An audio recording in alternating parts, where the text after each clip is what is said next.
முக்கிய பத்திரிகைகள் மற்றும் தலைவர்கள்: அல் ஹிலால், அபுல் கலாம் ஆசாத். நவசக்தி மற்றும் Desabhaktan: Thiru Vi Ka. Gnanabanu, Subramaniya Siva.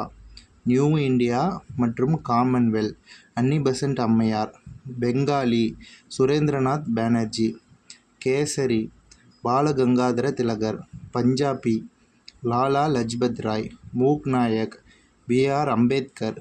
Young India: south African Satyagraha மற்றும் Indian opinion: Mahatma Gandhi. Vande Mataram: Aurobindo Ghosh. India மற்றும் விஜயா: பாரதியார். தி இந்து மற்றும் Swadesamitran: G. Subramania Iyer. National herald: Jawaharlal Nehru. Independent: Motilal Nehru.